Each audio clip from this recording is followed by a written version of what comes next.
Villain can be লাভার, লিখেছেন মিথু বুড়ি। পর্ব 9। সময়ের অমোঘ প্রবাহ বয়ে যায়। সে সুন্দর সকালের পর আজ 7 দিন। রিচার্ড কোথায় যেন হঠাৎ করে লাপাতা হয়ে গিয়েছে। সেদিন সকালে যে বের হলো, তারপর আর ফেরেনি।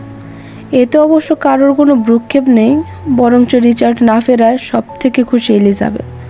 মনে প্রাণে সৃষ্টিকর্তার কাছে দোয়া করছে আর কখনো যেন না ফেরে, কোনো দিনও যেন এই নরখাদকের মুখ না দেখতে হয়। এলিজাবেথ কিছুদিন ধরে নিস্তব্ধ এক শান্তির মাঝে দিন কাটাচ্ছে।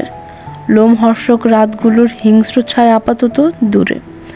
কারো ক্ষোভ বা অত্যাচারের শিকার হতে হচ্ছে না, তবে মুক্তি পায়নি বন্দি জীবনের শেকল থেকে। রিচার্ড যদিও নিজে বাগান বাড়িতে নেই, তবুও রেখে গিয়েছে তার 2 বিশ্বস্ত সেনাপতির একজনকে, লুকাস। তার দায়িত্ব একটাই, এলিজাবেথ যেন রুম থেকে বাইরে পা রাখতে না পারে। রিচার্ডের কড়া নিষেধাজ্ঞা লুকাসের হাত পা বেঁধে রেখেছে। এলিজাবেথের রুমের দরজা সবসময় বাইরে থেকে লক থাকে।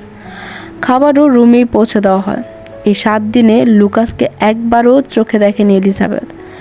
রেশমা লুকাসের কাছে অনুরোধ করেছিল এলিজাবেথকে একটু বাইরে বের করতে দেওয়ার জন্য। বারবার 4 দেয়ালের মাঝে আটকে থাকতে থাকতে এলিজাবেথের দম বন্ধ লাগছে, কিন্তু লুকাস রিচার্ডের নির্দেশ অমান্য করার সাহস করেনি। রিচার্ডের আদেশ যেন একটা অদৃশ্য শেকলের মতো লুকাসের হাতে পায়ে বেঁধে রেখেছে, যে শেকল ছিঁড়ে ফেলার ক্ষমতা তার নেই। লুকাস আজ ইচ্ছে করেই সোফার মধ্যে শুয়ে চোখ বুজে আছে, যেন বোকার জাত নারী ভাবে সে ঘুমিয়ে আছে। যেই ভাবা সেই কাজ। রেশমা লুকাসের ঘুমের সুযোগ নিয়ে গুটি গুটি পায়ে উপর থেকে এলিজাবেথকে নিয়ে আসে নিচে। এলিজাবেথকে বাইরে বের করার স্বার্থ তার নেই, তবে যথাসম্ভব চেষ্টা করছে এলিজাবেথের বন্দিদশা দূর করতে। রেশমার সাথে গুটি গুটি পায়ে এলিজাবেথ সিঁড়ি ভেঙে নিচে নেমে এলো। নিচে আসতেই লুকাসকে দেখে রেশমাকে পেছন থেকে ফিসফিসিয়ে ডাকলো এলিজাবেথ। রেশমা ফিরে তাকালে এলিজাবেথ চোখের গোল সুগভীর নিখোঁজ কালো মনে ঘুরিয়ে লিভিং এরিয়ার দিকটা ইশারা করলো, যেখানে সোফায় লুকাস ঘুমিয়ে আছে। রেশমা তাকালো সেদিকে, পরপর এলিজাবেথের দিকে তাকিয়ে চোখ আশ্বস্ত করে তড়িঘড়ি করে কিচেনে ছুটে গেল। নিজেকে দিয়ে চটজলদি টেবিল সাজিয়ে ফেলল। উদ্দেশ্য, আজ এলিজাবেথকে আর 5টা সাধারণ মানুষের মতো ডাইনিং টেবিলে বসিয়ে খাওয়াবে। এ কদিনে রেশমা আর এলিজাবেথের মধ্যে খুব সাক্ষাৎ গড়ে উঠেছে। এলিজাবেথ যেমন প্রতি মুহূর্তে রেশমামা বলে মুখে ফেনা তুলে দেয়, রেশমাও ঠিক তেমনি মেয়ের মতো দেখভাল করে এলিজাবেথের পায়ের এবং হাতের ক্ষত এতদিনে শুকিয়ে গিয়েছে। হাতের সেলাই রেশমাই কেটেছে। শারীরিকভাবে এখন পুরোপুরি সুস্থ এলিজাবেথ, মানসিকভাবে বিধ্বস্ত হলেও। এলিজাবেথ খুবই সতর্কতার সহিত নগ্ন পায়ে নিশ্চুপ পদচিহ্ন ফেলে এগিয়ে যেতে থাকে। হঠাৎ কি মনে করে পেছন তাকাতেই লুকাস তড়িঘড়ি করে আবার চোখ বুজে ফেলে। ঠোঁট চেপে স্মৃতি হাসল এলিজাবেথ। হ্যাঁ, এখন সেই ফ্যাকাশে নীলচে ঠোঁটের আগায় মাঝে মধ্যে হাসির স্পষ্ট ঝলকানি দেখা যায়। লুকাস এলিজাবেথকে টেবিলে বসতে দেখে ঠোঁট গোল করে গরম শ্বাস ফেলে ওদের পিছ দিয়ে ঘুরে শুয়ে থাকলো ঘুমের ভান ধরে। এতে করে সাপও মরবে, লাঠিও ভাঙবে না। এলিজাবেথ মনে মনে ভাবতে লাগলো, এই কঠিন খোলসার আড়ালে এক শিশুর মতো কোমল একটা মন আছে, যা পাপের অতল গহ্বরে তলিয়ে গেছে। এত গভীরে, যেখানে কোনো ডুবুরি পৌঁছাতে পারে না। ওর মনে হলো রিচার্ডের কথা। অজান্তেই নয়, ইচ্ছাকৃতই মনে করলো এবার। এতদিন ধরে কতবার শাওয়ার নিয়েছে, কতবার সাবানের মোটা স্তরে নিজের ত্বক ঘষে লাল করে ফেলেছে, তবুও রিচার্ডের পারফিউমের সেই গাঢ় গন্ধ মুছতে পারেনি। গলা, গাল, ঠোঁট আর পেটের কালচে দাগ যেন এক অনন্ত স্মৃতিচিহ্ন হয়ে থেকে গেছে। প্রতিটি দাগ বারবার মনে করিয়ে দেয় সেই হিংস্র মানুষটার কথা। ভাবতেই বুকের মধ্যে এক অদ্ভুত বিষাক্ত শীতলতা নেমে আসে। কানে বাজতে থাকে সেই ভয়াবহ রাতগুলোর আর্তনাদ। মনে পড়ে কেমন করে সে বারবার কেঁদেছে, আকুতি করেছে। তবে তার অসহায় কান্না রিচার্ডের কঠোর মনকে একটুও নরম করতে পারেনি। প্রতিটি মুহূর্ত যেন ভেতরের শান্তিকে আরও তছনছ করে দিচ্ছে। এলিজাবেথ ভাবতে চেয়েছিল অন্য কিছু, কিন্তু ঘৃণা আর যন্ত্রণার সে পুরনো সুর ফিরে আসে, বদ্ধ পাগলের মতো ওকে আচ্ছন্ন করে। এলিজাবেথ আর কিছু ভাবল না, নিজের মন থেকে সব কিছু সরিয়ে ফেলার চেষ্টা করল, যদিও জানতো এই স্মৃতির দাগ কখনো মুছে যাবে না। আজ অনেক দিন পর এলিজাবেথ পছন্দের খাবার খাচ্ছে। রেশমা সকাল সকালই বেশি করে ঘি দিয়ে কাচ্চি রান্না করেছে এলিজাবেথের জন্য। খাবারের ঘ্রাণে এলিজাবেথের মন পুলকিত হয়ে উঠল। বারবার বলার পরও রেশমা এলিজাবেথের সাথে খেতে বসেনি। যতই মায়ের সম্পর্কে এলিজাবেথ তাকে আবদ্ধ করুক না কেন, একজন মনিব আর মালিকের মধ্যে বিশাল লম্বা লাইন থাকে। রেশমা পাশে দাঁড়িয়ে দাঁড়িয়ে এলিজাবেথকে পরিবেশন করে খাওয়াচ্ছে। অনেক বছর পর তৃপ্তি সহকারে নিজের পছন্দের খাবার খেতে পারছে এলিজাবেথ। হঠাৎ করেই গলায় খাবার আটকে গেল। রেশমা চটজলদি পানি এগিয়ে দেয় এলিজাবেথের দিকে। পিঠে হাতের তালু দিয়ে ঘষে দিচ্ছে আলতো করে। চোখ দিয়ে পানি বেরিয়ে আসে এলিজাবেথের। রেশমা প্যালব হাতে লোচনের পানি মুছে দিল। নিদারুণ কোমল হয়ে মাতৃস্বরে বললেন, আস্তে খাবে তো, দেখলে চোখ দিয়ে কিভাবে পানি ঝরছে এখন। কাপা কাপা চোখের পাতা মেলে মাথা উপরে তুলল এলিজাবেথ। তাকালো সরাসরি রেশমার মুখে। খাদ্যযুক্ত কণ্ঠে ভেঙে ভেঙে আওড়ালো, আমি কাঁদছি রেশমা মা। কথাটা সোজা গিয়ে বিঁধল রেশমার বক্ষপৃষ্ঠে। তার গভীর চোখ দুটো আসলে সে জড়িয়ে রেখেছে এলিজাবেথের পা থেকে মাথা পর্যন্ত। দু হাতের আজলায় চেপে ধরল দুটি নরম গাল। সবিনয় জিজ্ঞাসা করলো, বাড়ির জন্য মন খারাপ হচ্ছে? দুপাশে মাথা নাড়ায় এলিজাবেথ। না, চাচার জন্য। আমার কোনো বাড়ি ছিল না রেশমা।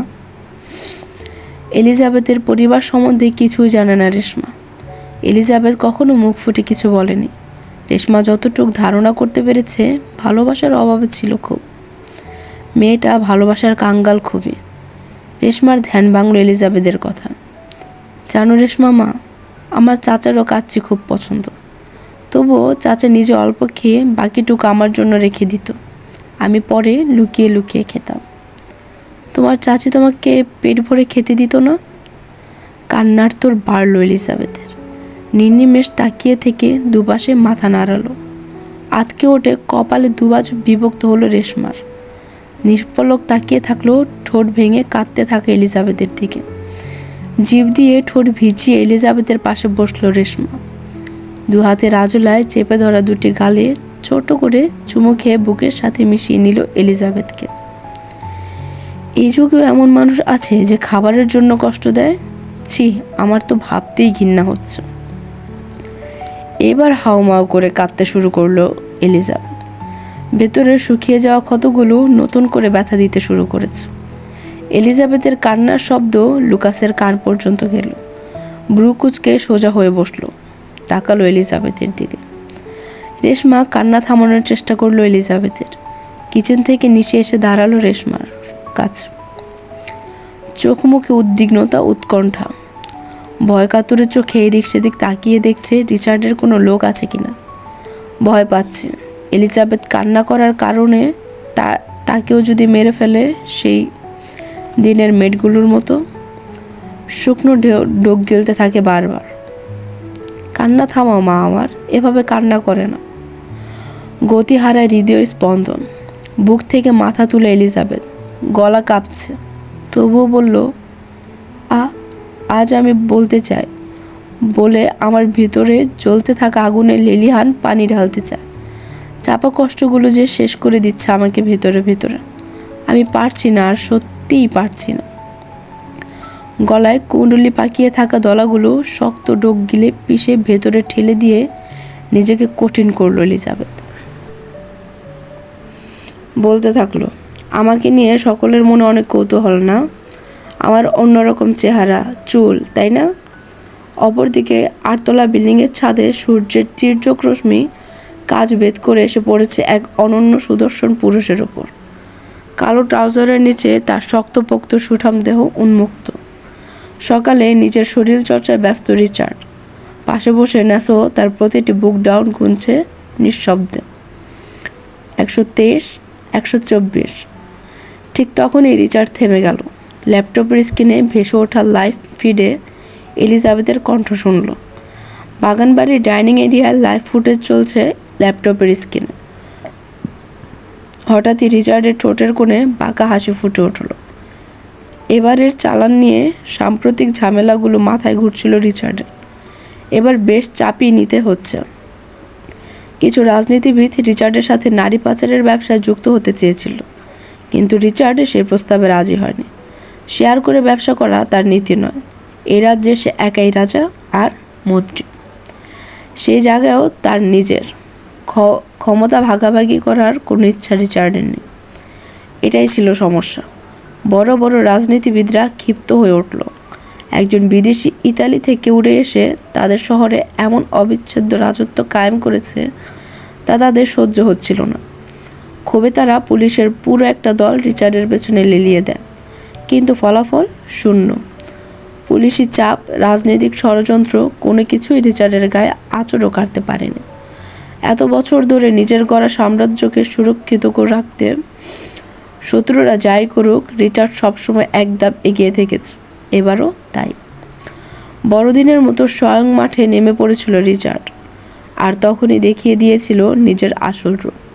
প্রতিটি শত্রুকে ভয়ঙ্করভাবে শেষ করেছে। প্রতিশোধ ছিল নির্দয়, যা কারো কল্পনারও বাইরে। যারা রিচার্ডকে থামানোর চেষ্টা করেছিল তাদের সবাইকে নিজে উপহার দিয়েছে একের পর এক ভয়ঙ্কর মৃত্যু। পুলিশের পক্ষে কিছুই করা সম্ভব হয়নি, কারণ রিচার্ড কখনোই কোনো প্রমাণ রেখে কাজ করে না। তার প্রতিটি পদক্ষেপ নিখুঁত এবং পরিকল্পিত।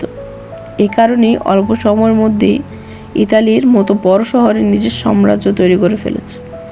প্রেমও বারবার চেষ্টা করেছে রিচার্ডকে ধরার, কিন্তু প্রমাণের অভাবে রিচার্ডকে কাবু করা সম্ভব হয়নি। এতদিন ধরে পুলিশ গুপ্তচর লাগিয়ে রেখেছিল রিচার্ডের পেছনে, তাই কারণেই রিচার্ড বাগানবাড়ি যায়নি এতদিন। তবে আড়ালে লুকিয়ে থাকার মানুষ সে নয়, বরং প্রকাশ্য শত্রুদের একে একে শেষ করেছে অত্যন্ত কৌশলে। রিচার্ডের হিংস্রতা, নৃশংসতা আর পৈশাচিক মনোভাবের শিকার হয়েছে সবাই। রিচার্ডের সাইকোপ্যাথিক মস্তিষ্ক কাজ করে এক শিকারীর মতো। রিচার্ড নতুন করে বুক ডাউন দিতে শুরু করলো। ঘামে ভেজা চুলগুলো কপালের সঙ্গে লেপ্টে গেছে, আর চুলের ফাঁকগুলো সরু সরু ঘামের দ্বারা গাল বেয়ে নিচে গড়িয়ে পড়ছে। পুরো শরীর ঘামে চ্যাটচ্যাট করছে। শরীর থেকে নির্গত ঘামের শীতলতা সত্ত্বেও তাতে যেন এক ধরনের অদৃশ্য উষ্ণ ভাস্প উঠছে। গলার পাশে চিকন নীলচে রগগুলো স্পষ্ট হয়ে উঠেছে। 200 বুক ডাউন শেষ করার পর রিচার্ড নিজের শরীরের পুরো ভার দু হাতের তালুতে চাপিয়ে শূন্যে ভাসিয়ে রাখল। শরীরের সমস্ত ওজন হাতের ওপর পড়ার কারণে তার গৌরবর্ণের শিরা উপশিরাগুলো স্পষ্ট হয়ে উঠেছে। ঘামের রাস্তা উল্টো পথে ছুটছে। অপর পাশের বিল্ডিং থেকে কেউ দেখলে মনে করবে খালি গায়ে কাউকে উল্টো ঝুলিয়ে রাখা হয়েছে। রেশমা নিষ্প্রভ তাকিয়ে থাকলো এলিজাবেথের দিকে। এলিজাবেথের প্রথম বাক্য অরহনিশে যেতেই কপালের শুকনো বাজ পড়ল। লুকাস পূর্ণ দৃষ্টি নিক্ষেপ করে এলিজাবেথের উপর। আমি রাশিয়ান, জন্ম বেড়ে ওঠা সবই রাশিয়ার মাটিতে, অথচ এমন ভাগ্যের খেয়ালে আমি এখানে। শুনে অবাক হচ্ছেন নিশ্চয়ই। আমি রাশিয়ান হলে ওরা আমার চাচা চাচি হয় কিভাবে? হ্যাঁ, ওরা আমার আপন চাচা চাচি, কারণ আমার মম একজন রাশিয়ান হলেও আমার ড্যাড ছিলেন একেবারে খাঁটি বাঙালি। ড্যাডি ছিল সাংবাদিক, সাহসী, নির্ভীক আর বেপরোয়া স্বভাবের। অল্প দিনেই তিনি নিজের কেরিয়ারকে শক্তপোক্ত করে গড়ে তুলেছিলেন। আন্তর্জাতিক নানা ইস্যু নিয়ে কাজ করার জন্য ড্যাড প্রায়শই বিভিন্ন দেশে যেত। এরকমই এক সময় একটি ডকুমেন্টারি বানানোর জন্য ড্যাডের রাশিয়া যেতে হলো। সেখানেই পরিচয় হয় মমের সঙ্গে। মম ছিল একজন পেশাদার সঙ্গীতশিল্পী। ড্যাডের নজর আটকে গিয়েছিল তার মায়াবী কণ্ঠে। মম যখন যে কোনো বার বা স্টেজে শোতে গান করতে ড্যাডও নিয়মিত সেখানে চলে যেত শুধু মমের গান শুনতে। প্রথমে তাদের বন্ধুত্ব, তারপর সেটা রূপ নেয় গভীর ভালোবাসা। এক ভিনদেশীর প্রেমে মম এতটাই ডুবে গিয়েছিল যে নিজের ধর্ম পরিবর্তন করতেও দ্বিধা করেনি। কিছুদিনের সম্পর্কই তাদের জন্য যথেষ্ট ছিল। তারা বিয়ে করে নিজেদের ভালোবাসাকে সামাজিক স্বীকৃতি দেয়। সে বিয়ের ফলস্বরূপ আমি। দুই সংস্কৃতির মিশলে গড়ে ওঠা এক জীবন। রাশিয়ার শীতল মাটি আর বাংলাদেশের উষ্ণ রক্তের মেলবন্ধন। বিয়ের পরপরই মম প্রেগনেন্ট হয়ে যায়। আমি যখন মমের পেটে, তখনই তিনি মম আর পরিবারকে বিয়ের কথা জানান। এতদিন কেউই কিছু জানতো না, কিন্তু সেই খবর ঝড় বয়ে এনেছিল। মমের পরিবার এই বিয়ে কোনোভাবেই মেনে নেয়নি। তাদের দৃষ্টিতে ড্যাডের সামাজিক অবস্থান ছিল খুবই নিচু, যা তাদের জন্য অপমানের কারণ। ওরা মমের ওপর প্রবল চাপ সৃষ্টি করতে থাকে, ডিভোর্স দিতে হবে, আমাকে পৃথিবীতে আসার আগেই গর্ভপাত করতে হবে। কিন্তু মম ছিল ধীর। ভালোবাসার কাছে কোনো বাধা বা শর্ত ছিল না তার, তাই পরিবার মমকে ত্যায্য করে। এত কিছু সত্ত্বেও মম ড্যাডের হাত ছাড়েনি। নিজের ভালোবাসাকে অক্ষুণ্ণ রাখতে মম সমস্ত সম্পর্ক, পরিচিতি আর জীবনের এক বিশাল অধ্যায় পেছনে ফেলে চলে আসে। পেশাগত জীবনে মম তখন খুবই সফল ছিল। সুর আর গানে মমের কেরিয়ার উজ্জ্বল ছিল। সেই সাফল্যের ওপর ভর করেই মম আর ড্যাড মিলে রাশিয়া ছোট্ট একটি বাড়ি কিনে নতুন জীবনের সূচনা করেন। দুজনের ভালোবাসায় ভরা সংসার পূর্ণতা পায় আমার আগমনে। তাদের পৃথিবী তখন দুজন থেকে হয়েও যায় তিনজনের। ভালোবাসার এক নতুন অধ্যায় সব কষ্টের ক্ষত মুছে দিয়েছে। আমি তাদের কোল জুড়ে পৃথিবীতে এলাম। ওদের জীবনে এক নতুন আলো জ্বলে উঠল। ড্যাডের দিকে দাদু দাদি বিয়েটা শুরু থেকেই মেনে নিয়েছিলেন। আমার জন্মের পর থেকে দাদু আমাকে দেখার জন্য অস্থির হয়ে উঠেছিলেন। বারবার ড্যাডকে চাপ দিত আমাকে দেশে নিয়ে আসার জন্য, কিন্তু তখন আমি খুব ছোট ছিলাম, তাই ড্যাড রাজি হননি। ড্যাড একা দেশে যেত সবাইকে দেখতে, কিন্তু আমি ছিলাম সবার চোখের মন। আমাকে ছাড়া যেন ড্যাডের মন কোথাও লাগতো না। কাজে গিয়েও সে বারবার ভিডিও কল দিত শুধু আমাকে দেখার জন্য। বলতো আমার ঘরে চাঁদ জন্ম নিয়েছে। মম আমার জন্য গান গাওয়া প্রায় ছেড়ে দিয়েছিল। তার সমস্ত মনোযোগ তখন কেবল আমাকে ঘিরে। ড্যাড মমের চোখে আমি ছিলাম তাদের ছোট্ট পৃথিবীর কেন্দ্রবিন্দু। যখন আমি 2 বছরে পা দিলাম, ড্যাড সিদ্ধান্ত নেয় আমাদের সবাইকে নিয়ে দেশে যাবে। ড্যাডের কাজের জন্য বিভিন্ন জায়গায় যেতে হতো, তাই ড্যাড ভয় পেত যে মম একা সামলাতে পারবে কিনা। অনেক বোঝানোর পর মমও রাজি হয়ে যায়। ভালোবাসার এই অমোঘ টানে মম আবারও নিজের দেশ রাশিয়া ছেড়ে ড্যাডের সঙ্গে বাংলাদেশে চলে আসে। দুই সংস্কৃতির মিশলে গড়া আমাদের এই ছোট্ট পরিবার তখন এক নতুন অধ্যায় শুরু করলো। দেশে ফিরে কিছুদিন খুব ভালোই কাটছিল। আমি হয়ে উঠি সকলের চোখের মণি। বিশেষ করে আমার লাল চুল আর ফর্সা গড়ন সবাইকে মুগ্ধ করে রেখেছিল। আশেপাশের মানুষরা দূর দূরান্ত থেকে এসে আমাকে দেখতে আসতো। মম ড্যাড আমাকে সবসময় আগলে রাখলেও আমাকে খারাপ নজরের হাত থেকে রক্ষা করতে পারেন। একদিন আমার চাচাতো ভাই শিহাবের মামা বেড়াতে আসে আমাদের দাদু বাড়িতে। তখন আমি ছিলাম 2 বছরের একটা শিশু। সে সময় তার নোংরা কুৎসিত নজরে আমি পড়ে গেলাম। একদিন যখন মম আমার জন্য দুধ গরম করতে কিচেনে গিয়েছিল, ফিরে এসে দেখে শিহাবের মামা আমাকে অশ্লীলভাবে ছুঁচ্ছে। সেদিন বাচ্চা আমি কিছু না বুঝেও অঝরে কান্না করেছিলাম। মম নিজের চোখে মেয়ের এই অপ্রীতিকর দৃশ্য দেখে নিজের রাগ, ঘৃণা আর বিষণ্ণতা চেপে রাখতে পারেনি। নিজেকে সংযুক্ত রাখতে না পেরে শিহাবের মামার উপর হামলে পড়েছিল মম। মম এতটাই গা হিংস্র হয়ে গিয়েছিল যে মারতে মারতে শিহাবের মামাকে রক্তাক্ত করে ফেলে। বটি দিয়ে কুপিয়েছিল ওই নোংরা লোকটাকে। তখন মমের চোখে ছিল এক ভয়ঙ্কর প্রতিশোধের জ্বলন্ত আগুন, আর আমি শুধু এক শিশুর মতো কাঁদছিলাম। জানতাম না কেন সেই দিনটা এত ভীতিকর হয়ে উঠেছিল। ড্যাড সবটা শোনার পর সেই নোংরা মানুষটাকে পুলিশে ধরিয়ে দেয়, কিন্তু তাতেও মমের মনের ভয় আর ভীতি দূর হয়নি। সেই ঘটনার পর দিনই মম আমাকে নিয়ে রাশিয়ায় ব্যাক করে। কেউ মমকে আটকে রাখতে পারেনি। মমের সেই সিদ্ধান্তের উপর থেকেই চাচির মনে আমার প্রতি একটা চাপা ক্ষোভ জন্ম নেয়। দিন গড়ায়, মাস পেরোয়, বছর যায়। ড্যাড নানান চেষ্টা করে মমকে দেশে ফিরিয়ে আনার জন্য, কিন্তু কোনো কিছুতেই মম রাজি হননি।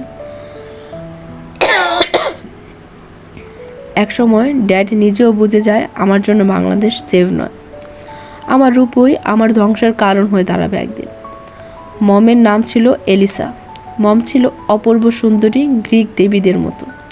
মমের সেই সৌন্দর্যই আমার মধ্যে প্রতিফলিত হয়েছে। আমার লাল চুল আর উজ্জ্বল গড়ন মমের কাছ থেকেই পাওয়া। বয়সের সঙ্গে সঙ্গে আমার সৌন্দর্য বাড়তে থাকে, আর সেই সঙ্গে ড্যাডের দুশ্চিন্তাও। ড্যাড শুধু ভাবতো কিভাবে আমাকে এই পৃথিবীর নোংরা দৃষ্টি থেকে আড়াল করবে। আমাকে আর মমকে একা রেখে দেশে আসার সাহসও ড্যাড পেত না। সারাক্ষণ মনের কোণে ভয় লুকিয়ে থাকতো, আমার রূপই যেন আমার জীবনের কালনা হয়ে দাঁড়ায়। অবশেষে বাধ্য হয়ে ড্যাড সাংবাদিকতার চাকরি ছেড়ে দেয়। মমের সাহায্যে রাশিয়ায় নতুন একটা চাকরি নেয়। তারপর থেকে আমাদের জীবন এক নতুন পথে এগিয়ে যায়। একে অপরের ভালোবাসায় পূর্ণ নিরাপদ একটা পরিবার ছিল আমাদের। সেই জীবন ছিল আমাদের জন্য এক স্বপ্নের মতো, যেখানে বাবা মায়ের স্নেহ আর যত্নে আমাকে ঘিরে রেখেছিল। আমার 12 বছরের জীবন তখনও মম ড্যাডের আশ্রয়ে সুরক্ষিত ছিল। তাদের ভালোবাসা এত গভীর ছিল যে আমাকে পাওয়ার পর আর দ্বিতীয় সন্তানের কথা ভাবিনি। আমার চারপাশ ছিল এক সুখের পৃথিবী, যেখানে মম ড্যাড আমাকে ছাড়া আর কিছুই কল্পনা করতে পারতো না। কিন্তু হঠাৎ একদিন আমাদের জীবনে নেমে আসে এক কালো রাত। ড্যাড তখন রাশিয়ায় থাকলেও বাংলাদেশের একটি কেস নিয়ে গভীর স্টাডি করছিল। কিছুদিন ধরে ড্যাডের মুখে চিন্তার ছাপ দেখা যাচ্ছিল, কিন্তু সে ব্যাপারে মম কিছুই জানতো না। ড্যাড ছিল স্বভাবতই দায়িত্বশীল, তাই কোনো ঝামেলায় মমের কাঁধে ফেলতো না। এক রাতে ড্যাড বাংলাদেশের প্রাক্তন সহকর্মীদের সঙ্গে ভিডিও কলে মিটিং করছিল। কয়েকদিন আগেই ড্যাড আমেরিকায় গিয়েছিল সেই কেসের সূত্র ধরে। মিটিংয়ে সে বিষয়ের কথাবার্তাই হচ্ছিল। ড্যাড খুব মনোযোগ দিয়ে বিষয়টি নিয়ে আলোচনা করছিল। ঠিক তখনই ফোনে একটা ইমেল আসে। সেই রাতই হয়ে দাঁড়ায় আমাদের সুখী পরিবারের এক ভয়াবহ ট্র্যাজেডির সূচনা। কোরিয়ার আইন অনুযায়ী কোনো অপরাধের 15 বছরের মধ্যে যদি আসামি শনাক্ত না হয়, তবে কেসটি চিরতরে বন্ধ করে দেওয়া হয়। ঠিক এমনই এক কেসে 15 বছর আগে একজন খুনি একটি ছোট মেয়েকে নৃশংসভাবে রেপ করে হত্যা করে পালিয়ে যায়।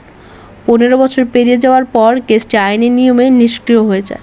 তখনই খুনি নির্লজ্জভাবে প্রকাশ্য ফিরে আসে, কিন্তু পুলিশ কিংবা প্রশাসন কেউই তার বিরুদ্ধে কোনো পদক্ষেপ নিচ্ছিল না। এই অন্যায়ের বিরুদ্ধে এক অজানা ব্যক্তি সে রাতে পরিচয় গোপন রেখে আমার ড্যাডের কাছে সাহায্য চায়। খুনি প্রকাশ্য ঘুরে বেড়াচ্ছে আর মেয়েটির পরিবার ন্যায়ের জন্য চিৎকার করছে।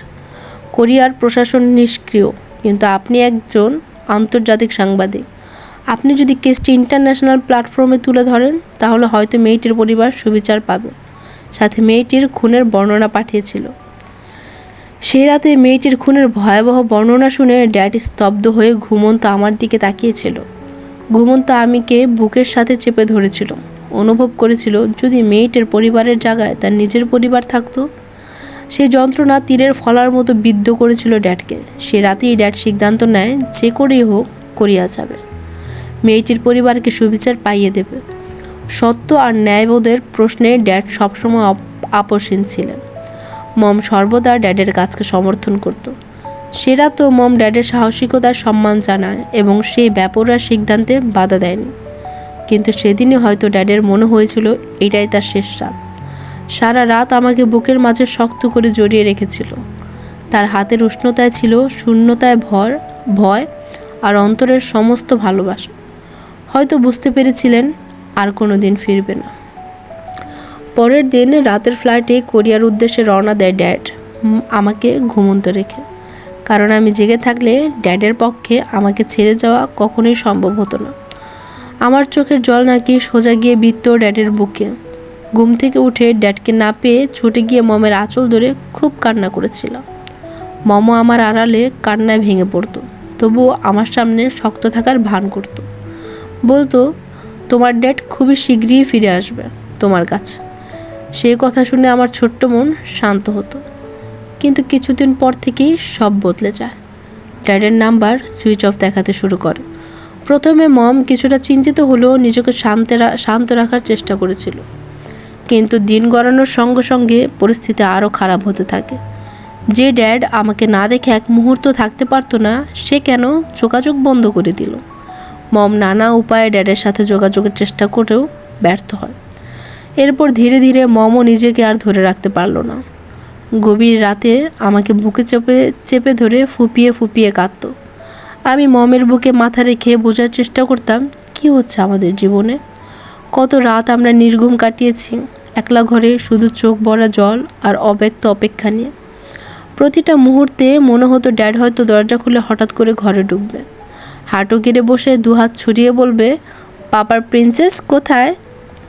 আমরা দুজনেই সে আশার প্রতিনিয়ত নিজেদের সান্ত্বনা দিতাম, কিন্তু বাস্তবতা ছিল নীরব, শূন্য এবং আরও নির্মম। হ্যাঁ, ড্যাড ফিরেছিল, তবে লাশ হয়ে। এলিজাবেথের কণ্ঠ ভেঙে আসে, চোখ থেকে জল গড়িয়ে পড়ে।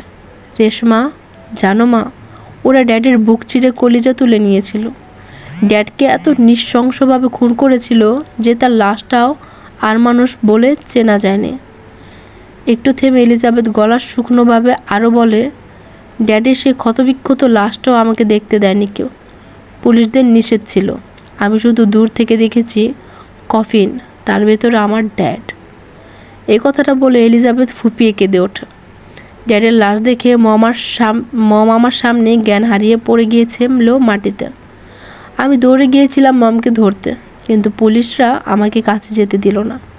আমার ড্যাড আমার সব কিছু, তাকে শেষবারের মতো দেখতেও চেয়েছিলাম, তাও দিল না।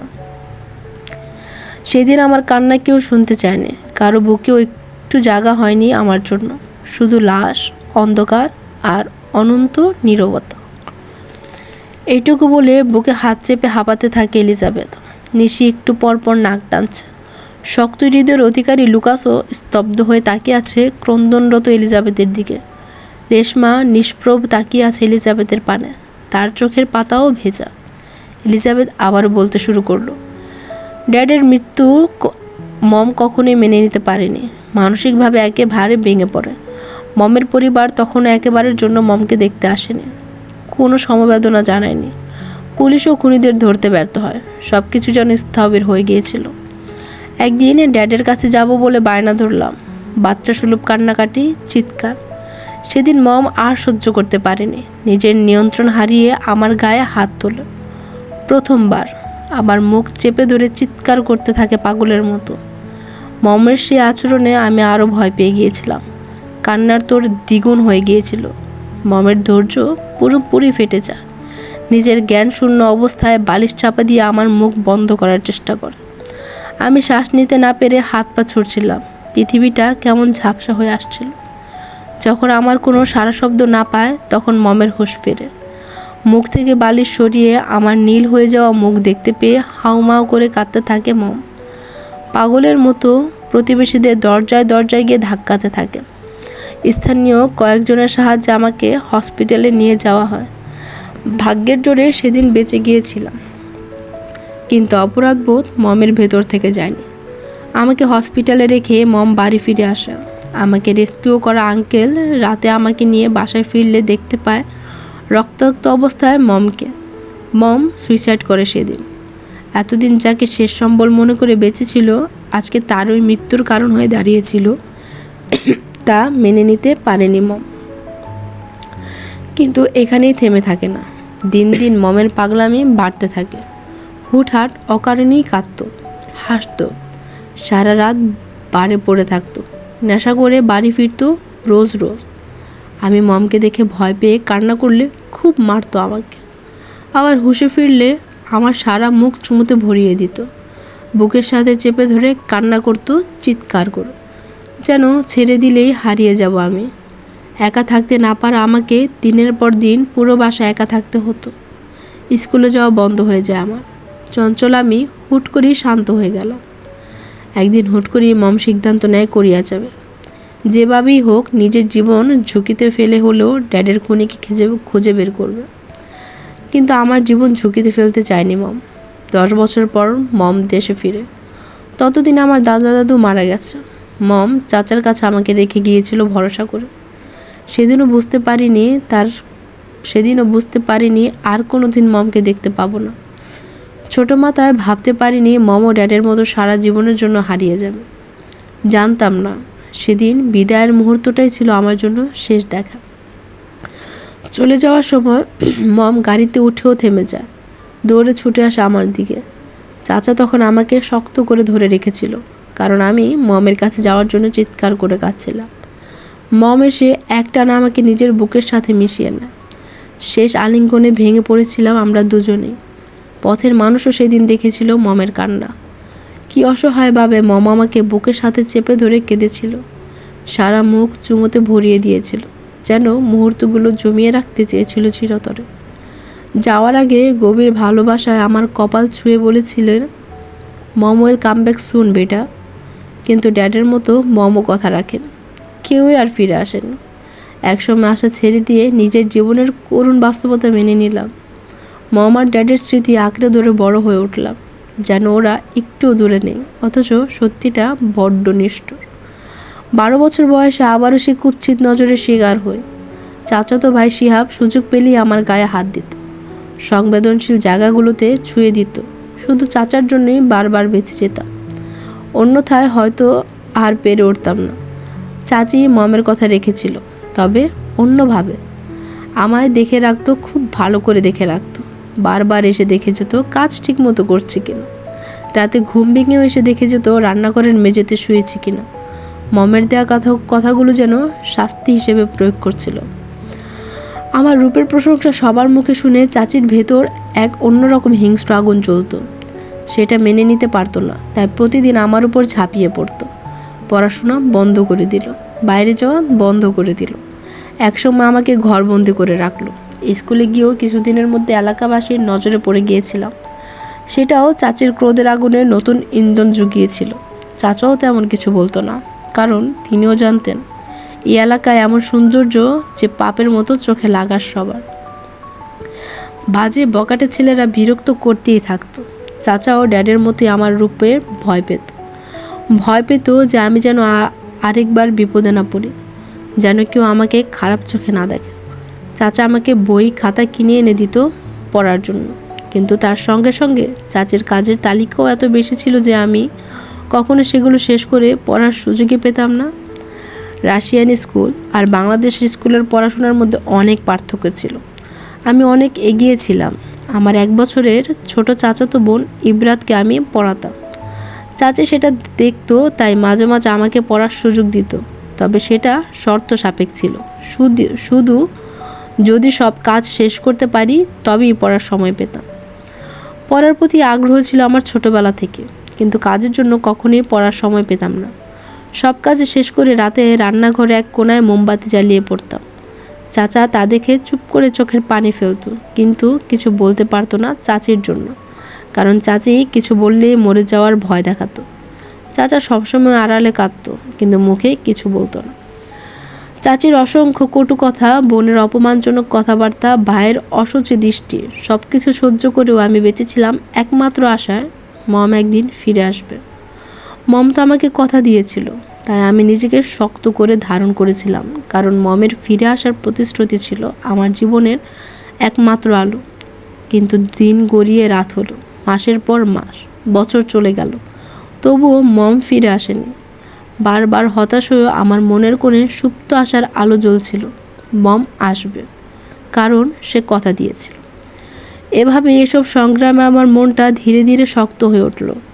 নিজের হাতে খেতে না পারা আমি কাটা হাত দিয়েও রান্না করেছি, এক কাপড়ে দিন পার করেছি, মেঝেতে শুয়ে শুয়ে বছরের পর বছর কাটিয়ে দিয়েছি। এই সমস্ত কষ্টের মধ্যে একদিন আমি অনুভব করলাম আমার বুকের ভেতরে সমুদ্র সমান আফসোস জমে উঠেছে। এই আফসোস যখন প্রশ্রয় পেলে তা আমাকে ধীরে ধীরে তলিয়ে নিয়ে যাবে, নিঃশেষ করে দেবে। তাই আমি কান্না করা বন্ধ করে দিলাম। বাইরের আলো দেখার আর কোনো আশা আমার মধ্যে ছিল না। রাজকন্যা থেকে আমি একসময় নিজেকে চাকরানির মতো এক জায়গায় মানিয়ে নিয়েছিলাম। সেদিন থেকে আমি না পাওয়া আফসোসকে উড়িয়ে দিলাম। ভেবে নিলাম সুখ হয়তো আমার জন্য না, আমি বিদ্বেষী এক অস্তিত্ব। যেগুলো আমি পাইনি সেগুলো যদি পেতাম তাহলে আরও বেশি কষ্ট পেতে হতো। সেদিনের পর থেকে আমি আত্মহত্যার চিন্তাগুলো মাথা থেকে মুছে দিলাম। হয়তো একদিন কেউ আসবে আমার জীবনে সুখের আলো নিয়ে, ড্যাডের মতো রাজকুমার, আমার মমের মতো আমি হতে পারবো ত্যাগী। মম আমাকে দু হাত ভরে দোয়া দিবে, আমরা সব কিছু ভুলে শুধুমাত্র একে অপরকে চাইব। এটাই হয়তো এক মিথ্যা সান্ত্বনা, কিন্তু যে মিথ্যা আমাকে ভালো থাকতে দেয়, সে মিথ্যা আমি চোখ বুজে ভালোবাসি, কারণ তা আমার নিয়তির মতো। এলিজাবেথের ঠোঁটে তাচ্ছিল্যের হাসি ফুটে ওঠে শেষের কথাগুলো বলার সময়। রেশমা ঠোঁট কামড়ে কান্না থামানোর চেষ্টা করছিল। ঠিক তখনই পায়ের শব্দ শোনা যায়। একজন দ্রুত পায়ে এগিয়ে আসছে। সবাই ভয়াকাতরের চোখে পেছনে ফিরে তাকায়, দেখতে পায় রিচার্ডকে। পেছনে ন্যাসোর হাতে ল্যাপটপ। ঠান্ডা ও স্থিরভাবে এগিয়ে আসছে রিচার্ড। এলিজাবেথের শরীরে শিউরে ওঠে রিচার্ডকে দেখে। রিচার্ডের মুখে কোনো পরিবর্তন নেই, অভিব্যক্তি একদমই স্বাভাবিক, শান্ত। লুকাস ভয়ে গভীর শ্বাস ফেলে গর্জনের প্রস্তুতি নিচ্ছিল, কিন্তু রিচার্ডের আচরণ তার সব চিন্তা ভুল প্রমাণ করে দেয়। রিচার্ড কিছু না বলেই এগিয়ে সিঁড়ির দিকে যেতে থাকে। হঠাৎ থেমে যায় রিচার্ড। পেছনে ফিরে না তাকিয়েই শুধু এক শব্দে এলিজাবেথকে ডাকলো, রেড। এলিজাবেথের উত্তরের অপেক্ষা করলো না রিচার্ড। রুষ্ট গলায় বলল, if life fucks you hurt, just moan. সাথে সাথেই রিচার্ড সিঁড়ি বেয়ে উপরে চলে গেল, যেন কিছুই হয়নি। ন্যাসো থতমত খেয়ে গিয়ে কোনো দিকে না তাকিয়ে সরাসরি গেস্ট হাউসে চলে গেল। এলিজাবেথের চোখের পানি অচেনা এক গতিতে শুকিয়ে গিয়েছিল। কান থেকে গরম ধোঁয়া বের হচ্ছে। তপ্ত শ্বাস ফেলে এলিজাবেথ বাকি খাবারগুলো শেষ করলো। এলিজাবেথ হাত ধুয়ে টেবিলে বসতে যাবে, তার আগেই রিচার্ড ঝড়ের মতো এসে ওকে কোলে তুলে নিল। আচরণে এলিজাবেথের চোখ ছানা বড়া হয়ে এক মুহূর্তে দম আটকে আসে। রিচার্ডের সরাসরি এলিজাবেথকে রুমে নিয়ে চলে গেল। ঠান্ডা ঢোক গিলতে থাকে এলিজাবেথ। একেবারে রুমে নিয়েই নামল রিচার্ডের পরনে এখনও সেই কালো শার্ট, উপর থেকে শুধু কোটটা খুলে ফেলেছে। হঠাৎ গলায় ঠান্ডা কিছুর স্পর্শ পেয়ে স্তম্ভিত ফিরে পায় এলিজাবেথ। এতক্ষণ চোখ মুখ খিচে রেখেছিল ভয়ে। রিচার্ডের গরম নিঃশ্বাস আছড়ে পড়ছে এলিজাবেথের কাঁধে। একদম খুব নিকটে এসে কাঁধের উপর ঝুঁকে গলায় কিছু পরিয়ে দিচ্ছে রিচার্ড। অজান্তে এলিজাবেথের হাত চলে যায় গলায়। রসগোল্লার মতো গোল গোল চোখগুলো বেরিয়ে আসার উপক্রম। রিচার্ড এলিজাবেথের কানের লতির কাছে মুখ নিয়ে বিস্কি স্বরে অস্পষ্টভাবে আওড়ায়, be a good girl and you will surely get everything you deserve. বলে তৎক্ষণাৎ ওয়াশরুমে চলে যায় রিচার্ড। এলিজাবেথের চোখ থেকে এখনও বিস্ময়তা কাটছে না। কুটিল হাতে এখনও ধরে রেখেছে গলার মধ্যে লেপ্টে থাকা সরু চিকন চেন, যেটার মধ্যে ঝুলনো রিচার্ডের সেই রিংটা, যা রিচার্ড দিয়েছে তাকে মাত্রই। দিয়েছে অন্ধকারের অভিশপ্ত মহারাজ, বিষাদ রাজ্যের রাজা। খুব সুন্দরভাবে মানিয়েছে এলিজাবেথের গলায় চেনটি। দুধে আলতা চামড়ায় চেনটি তেমন না ফুটলেও রিংটা মুক্ত ঝিনুকের মতো ফুটে উঠেছে। আমি ভালোবাসি বা ঘৃণা করি, মাঝামাঝি কিছুই নয়। উদারতাকে মানে, কৃপণতাকে ঘৃণা করে। ধ্যান ভাঙে এলিজাবেথের। পিছন ফিরে দেখল রিচার্ড ওয়াশরুমের দরজায় কাঁধ ঠেকিয়ে দাঁড়িয়ে আছে, উন্মুক্ত শরীর। এ প্রথম রিচার্ডের সমুদ্র নীল চোখে চোখ রেখে কথা বলল এলিজাবেথ। কথার পারদে বলল, এটা তফা না? বাক্য পরিপূর্ণ করতে পারল না এলিজাবেথ, তার আগেই থামিয়ে দেয় রিচার্ড। বজ্রপাতের মতো গম্ভীর কণ্ঠে বলল, ধরে নাও তফা, রাতের জন্য। ভালোবাসার আমার জন্য অচেনা শব্দ। বিষণ্ণ অনুভূতির মিশনে চুপসে গেল মাত্রই ক্ষুদ্র অনুভূতির জোয়ারে ভাসতে থাকা অন্তঃকরণ। আবারও নিজের জায়গা ও ভোগের পাত্রী ভেবে চোখ ভিজে এলো। রিচার্ড নিষ্প্রদ দ্বিধাহীন নজরে তাকিয়ে দেখতে থাকলো এলিজাবেথের কান্না।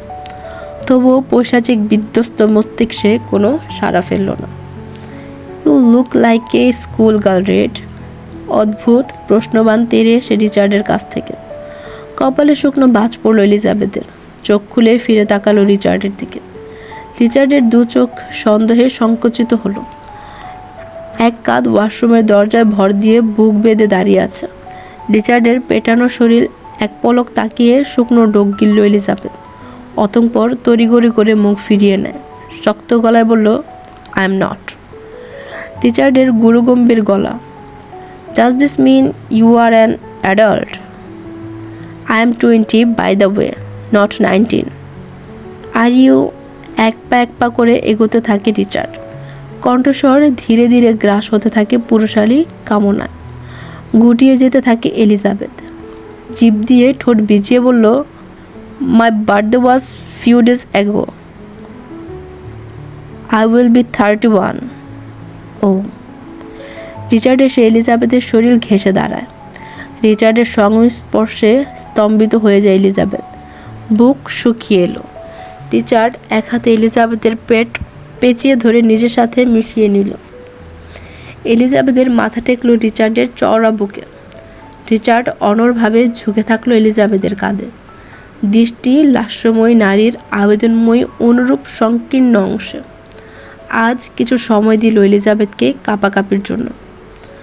So you are perfect now, no more sickness, right? I am তো স্টার্ভিং রেড। পেঁচানো হাত ঘুরিয়ে এক ধাক্কায় এলিজাবেথকে বেডে ফেলে দিল রিচার্ড। থুবড়ে পড়া মুখ তুলে তাকাতে তাকাতে রিচার্ড ঝাঁপিয়ে পড়ল এলিজাবেথের উপর। হামলে পড়ার সময় হঠাৎ এলিজাবেথের চোখ যায় রিচার্ডের কানের পাশটায়। চোখ বড় বড় হয়ে নিঃশ্বাস আটকে আসে এলিজাবেথের। গাড়ি চলছে এয়ারপোর্টের উদ্দেশ্যে। ন্যাসো ড্রাইভ করছে। পাশের সিটে লুকাস বারবার ফ্রন্ট মিরর দিকে রিচার্ডকে দেখছে। তারা জানে না কোথায় যাচ্ছে তারা। রিচার্ডের ট্যাবে কি যেন ঘাটাঘাটি করছে সে কখন থেকে। গলা খাসকে দিয়ে গলা পরিষ্কার করে নিল লুকাস। আমতা আমতা করতে থাকে। মানে কোথায় যাচ্ছে বস? মরতে। ট্যাবের দিকে দৃষ্টি রেখেই নিরুদ্বেগে ভাব নিয়ে বলল রিচার্ড। বুক শুকিয়ে এলো লুকাসের। সে মারতে পারলেও মরতে ভয় পায়। রিচার্ড এবার মাথা তুলে তাকায় লুকাসের উৎকণ্ঠিত অবয়বে। পরপর জলদ গম্ভীর গলায় বলল, যাবে না? লুকাসের তাৎক্ষণিক জবাব, জি বস, অবশ্যই যাব। বাঁকা হাসে রিচার্ড। লুকাসের টিকে একটা টিকিট এগিয়ে দিয়ে রুষ্ট গলায় বলল, বাকিটা যাওয়ার পর বলে দিব। পরপর ন্যাসের দিকে তাকিয়ে বলল, ন্যাসো, আমাদের এয়ারপোর্টে নামিয়ে দিয়ে যা বলেছি সরাসরি সেই কাজে যাবে, ওকে? মাথা নাড়ায় ন্যাসো। লুকাস টিকিটের দিকে তাকাতেই বিস্ময় হতভম্ব হয়ে গেল। আবার কিছুটা ভালো লাগাও কাজ করলো শক্ত হৃদয়। রিচার্ডের দিকে তাকিয়ে বলল, বস আপ, আমি অন্য কাজে যাব। আর কোনো রূপ প্রশ্ন করে না লুকাস। চেহারার সন্তুষ্টির ছাপ ফুটে উঠল। রিচার্ড ট্যাব থেকে দৃষ্টি সরিয়ে বাইরে তাকালো। মাথায় অনেক প্রশ্ন, তবুও ঠোঁটের আগায় জড়ো হয়েছে রহস্যের ঘনঘটা। আজ এ পর্যন্তই। আগামীতে আবার আসবো নতুন আরেকটি সুন্দর এবং রোমাঞ্চকর পর্ব নিয়ে। এবং এতদিন কোনো পার্ট না দেওয়ার কারণে খুবই দুঃখিত। সবাই ভালো থাকবেন and please like, share and do subscribe. আমার ছোট্ট উপন্যাসী আমি।